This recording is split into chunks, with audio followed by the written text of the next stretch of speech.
और यूक्रेन में फौज की कमी का आलम यह है कि खुद वहां के राष्ट्रपति और रक्षा मंत्री इस बात को मान चुके हैं कि रूस की सेना से लड़ने के लिए उन्हें लोगों की जरूरत है। और यही वजह रही है कि रूस के हमले के बाद यूक्रेन के राष्ट्रपति ने देश के लोगों से सेना में शामिल होने और रूस के खिलाफ युद्ध में उतरने की अपील कर दी है। इसके लिए वहां सेना में भर्ती होने के लिए नियमों में छूट दे दी गई है और उम्र की पाबंदी को खत्म कर दिया गया है। और यानी अब वहां किसी भी उम्र के लोग सेना में शामिल हो सकेंगे जिन्हें हथियार उठाना और उनका इस्तेमाल करना आता हो। साथ ही युद्ध के दौरान अब सिर्फ पासपोर्ट और एक पहचान कोड होने पर लोगों को सेना में भर्ती कर लिया जाएगा। रूस से इस लड़ाई में वहां के लड़ाकू विमान उड़ाने वाले उन पायलटों को भी वापस बुलाया गया है जो रिटायर हो गए थे।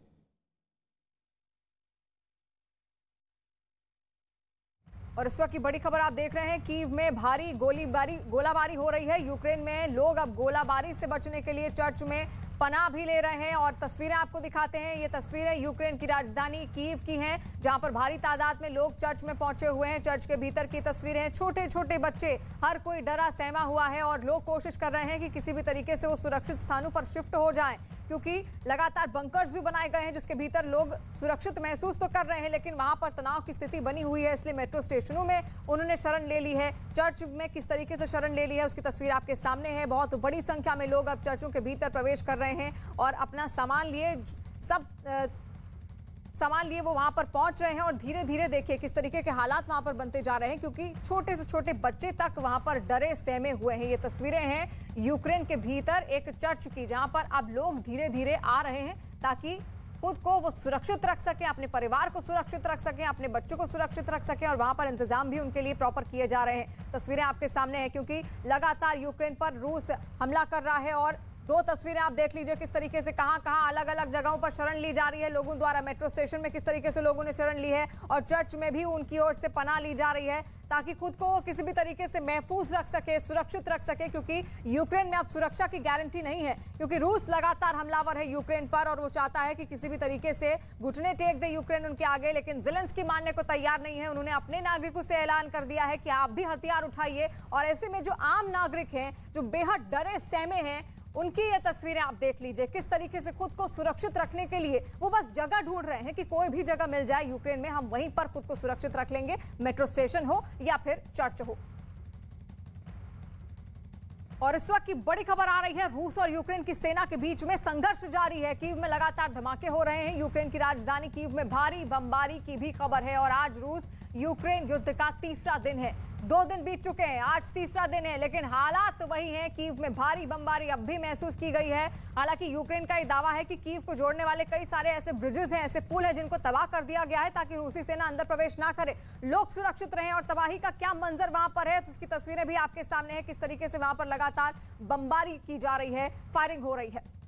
और रूस यूक्रेन युद्ध का तीसरा दिन है। यूक्रेन की सेना ने बड़ा दावा किया है, कीव पर हमले को नाकाम करने का दावा किया गया है। रूस ने ये दावा किया है और साथ ही कीव पर हमला भी उसकी ओर से लगातार किया जा रहा है। महायुद्ध का आज तीसरा दिन है और किस तरीके की स्थितियां वहां पर है, क्या मंजर वहां पर है, वहां क्या भयानक स्थितियां उत्पन्न हो गई हैं, तस्वीरें आपके सामने हैं। ये एक लड़ाकू विमान है जो जलकर राख होकर धरती पर गिर गया है, क्योंकि जो सरकारी इमारतें हैं उनको भी वहां पर निशाना बनाया जा रहा है, जो रिहायशी इलाके हैं उनको भी निशाना बनाया जा रहा है। और कोशिश की जा रही है रूस की पूरी तरीके से कि वो घेर ले यूक्रेन को हर तरफ से, ताकि उसके बाद उसके पास कोई विकल्प बचे ना और आखिरकार उसको रूस की बात माननी पड़ेगी।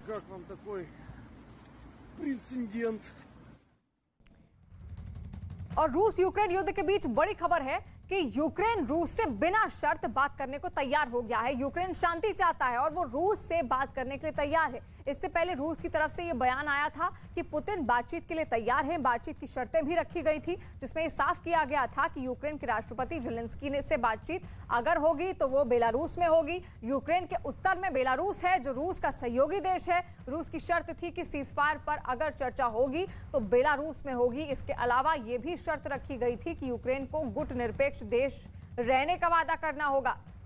मतलब फिर रूस ने यही दोहराया कि यूक्रेन को नेटो से कभी ना जुड़ने का वादा करना होगा। जंग रोकने के लिए रूस ने ये शर्तें रखी थी। इस जंग में रूस की फौज जमीन पर भी लड़ रही है, आसमान से भी यूक्रेन के शहरों पर हमले हो रहे हैं और काला सागर वाली समुद्री सीमा से भी यूक्रेन पर अटैक हो रहे हैं। जंग में अब तक सैकड़ों लोगों के मारे जाने की खबर है। रूस की फौज दावा कर रही है कि उन्होंने यूक्रेन की राजधानी कीव के बहुत बड़े हिस्से पर कब्जा कर लिया है। और इस वक्त की बड़ी खबर आपको बता दें, यूक्रेन पर रूस के हमले पर नेटो की अहम बैठक हुई है, जिसमें नेटो की तरफ से यह कहा गया है कि वो यूक्रेन को समर्थन देता रहेगा और साथ ही उसने अपने फाइटर जेट अलग अलग इलाकों में तैनात किए हैं ताकि किसी भी स्थिति से निपटा जा सके। तो आज युद्ध का तीसरा दिन है और ऐसे समय पर नेटो की यह अहम बैठक हुई है जब लगातार ये कहा गया है रूस की तरफ से कि यूक्रेन सरेंडर कर दे। और अब नेटो की जो बैठक हुई है इसमें नेटो की तरफ से साफ तौर पर कहा गया है कि रूसी सेना यूक्रेन से वापस जाए। तो नेटो का रूस को अल्टीमेटम है और नेटो ने अब अलर्ट पर रहने को भी कहा है। फाइटर जेट तैनात किए हैं नेटो क्षेत्रों में ताकि किसी भी विपरीत स्थिति में ये फाइटर जेट जवाबी हमला कर पाए और जवाब दे पाए रूसी सेना को। Attack on Ukraine is more than an attack on Ukraine. It's a devastating, horrendous attack on innocent people in Ukraine, but it's also an attack on the whole European security order, and that's the reason why we take it so extremely seriously.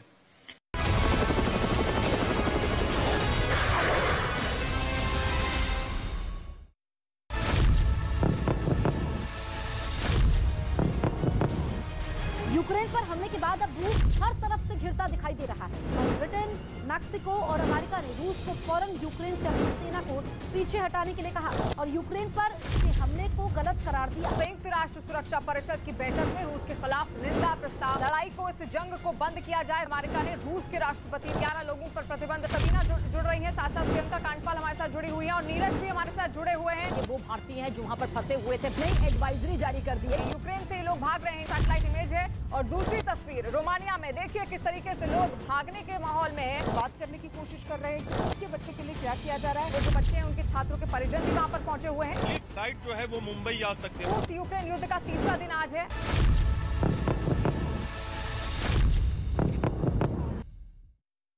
Media के लिए कुछ निर्देश जारी किए जिनमें रूस को भावनात्मक और नैतिक समर्थन देने की बात कही गई। मतलब यह कि कम्युनिस्ट पार्टी ऑफ चाइना ने अपने देश के मीडिया को निर्देश दिया कि रूस के पक्ष में बात करे।